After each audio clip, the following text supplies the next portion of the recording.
Hello everyone, আবারও একটি বিয়েবাড়ির ভিডিও নিয়ে হাজির হয়ে গিয়েছি। এটা ছিল 4th মার্চের একটি বিয়েবাড়ির ভিডিও। হ্যাঁ, ভিডিওটা দিতে আমার একটু দেরিই হয়ে গেল। প্রথমেই গিয়ে আমরা উপরে চলে গিয়েছিলাম, ওখানেই বউ বসেছিল। ওখানে গিয়ে দেখলাম ওখানেই কিন্তু বিয়ের মণ্ডপটাও সাজানো হয়েছিল। বউ কিন্তু বসবে নিচে, যেহেতু নিচে জায়গাটা কমপ্লিট হয়ে ওঠেনি, সেই জন্য বউ কিন্তু ওপরেই ছিল এবং ওপরে গিয়েই কিন্তু আমরা গিফটটা দিয়ে এসেছিলাম। তারপর ওভারঅল একটু ভিডিও নিয়ে নিলাম। আর এই যে দেখুন, এই জায়গাটা কিন্তু আমার ছেলের ভীষণ ভালো লেগেছে, ওখানে দাঁড়িয়েও ফটো তুলে নিচ্ছিল। তারপর গিফট দিয়ে ওপর থেকে ফটো ভিডিও নিয়ে কিন্তু আমরা আস্তে আস্তে নিচে নেমে এসেছিলাম, কারণ বিয়ে বাড়ি এসছি মানে এবার তো খেতে হবে। ওভারঅল স্টার্টারে কী কী ছিল একবার একটুখানি ঘুরে দেখে নিলাম। এই বিয়েবাড়িটা কিন্তু বেশ সুন্দরভাবেই সাজানো হয়েছিল। এটা একটা ব্যাঙ্কোয়েট হল বলা হয়। যাই হোক, এটা কিন্তু আমাদের মল্লিকপুর থেকে মালঞ্চর দিকে যেতে যে রাস্তাটা পড়ে, সেখানে ব্যানার্জি মাঠ বলে একটা জায়গা আছে, সেখানেই কিন্তু এই কমপ্লেক্সটি আছে। প্রথমেই ছিল চিলি বেবিকর্ন, পনির পকোড়া, আর ছিল রেশমি কাবাব, হারিয়ালি কাবাব, আর চিকেন পকোড়া, আর ছিল 3 রকমের কোল্ড ড্রিঙ্কস, আর ছিল কফি, আর ছিল জিলিপি উইথ রাবড়ি। এখানে কিন্তু জিলাপি লাইভ ভাজা হচ্ছিল। জিলাপি উইথ রাবড়িটা কিন্তু বেশ ভালো ছিল, আমরা সবাই বেশ ভালো করে খেয়েছি। আর ছিল এখানে পানের কাউন্টার যেহেতু পান আমি খাই না, তাই পানের কাউন্টারটা কেমন ছিল বলতে পারবো না, কিন্তু দেখে তো এত রকম আইটেম দেখে তো মনে হচ্ছিলো খুব ভালোই হবে। যাই হোক, পান আমি খাইনি, তাই পানের রিভিউটা আমি দিতে পারবো না। তারপরে আমরা প্রত্যেকেই অল্প অল্প করে একটু স্টার্টার নিয়ে খেতে শুরু করে দিয়েছিলাম। এই যে দেখুন, আমার ছেলে গরমের মধ্যে দাঁত ফোগলা নিয়ে কিন্তু খেয়েই যাচ্ছে। বিয়ে বাড়ি গেছে, খাবে তো বটেই। এখানের চিকেন পকোড়াগুলো কিন্তু আমার একটু অন্যরকমই লেগেছে। মানে অন্যান্য জায়গায় চিকেন পকোড়া কী হয় না, শক্ত হয়, ছোট ছোট হয়।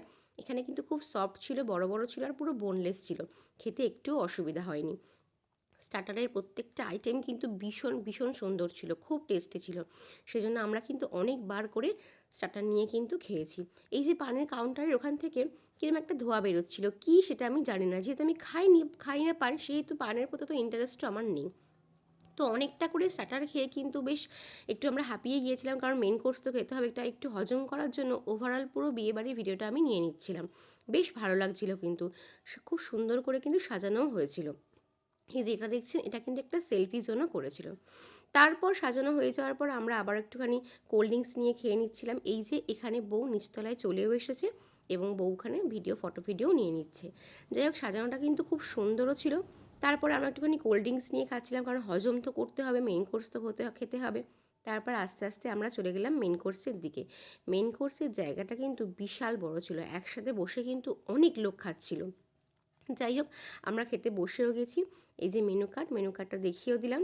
তারপর একে একে আমাদের প্লেট বা খাবার দাবারও দিতে শুরু করে দিল। প্রথমেই ছিল কড়াইশুঁটি কচুরি, আর ছিল স্টাফ আলুর দম। এ দুটো আমি খাইনি, আমার বর খেয়েছে, সেখান থেকে ভিডিও নিয়েছি। তারপর ছিল দই কাতলা। দই কাতলার মাছটা কিন্তু খুব ফ্রেশ ছিল, সেটা দিয়ে কিন্তু আমি খেয়েছি। তারপর ছিল ভেটকি পাতুরিটাও মোটামুটি ঠিকঠাকই ছিল।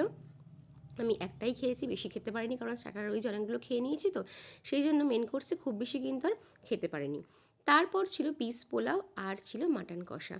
মাটনের একটা বড় নালি দেখে আমি নিয়ে নিলাম। এ দুটো কিন্তু মোটামুটি ভালোই হয়েছিল। খাওয়া দাওয়া কিন্তু ওভারঅল ভালোই ছিল। আর ছিল আমের চাটনি, পাঁপড়, আর ছিল হট গোলাপ জামুন আর সন্দেশ। যেহেতু আমি সন্দেশটা খাইনি, তাই সন্দেশের ভিডিওটা নেওয়া হয়ে ওঠেনি।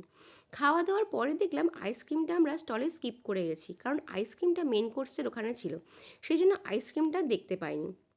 আমি নিয়েছিলাম একটা আইসক্রিম, সেটা হচ্ছে ম্যাঙ্গো ফ্লেভারের, তারপর ওরা নিয়েছিল ব্লুবেরি ফ্লেভারের। খাওয়া দাওয়ার পরেই কিন্তু আমরা আইসক্রিমটা খেয়েছি। এই যে খাওয়া দাওয়া করে আমরা ক্লান্ত হয়ে গেছি, তাই পাখার সামনে বসে আমরা সবাই মিলে একটু আইসক্রিম খাচ্ছি।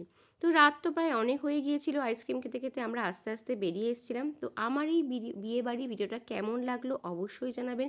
নেক্সট দেখা হচ্ছে আবারও কোনো ব্লগে। ভালো থাকবেন, সুস্থ থাকবেন, ধন্যবাদ।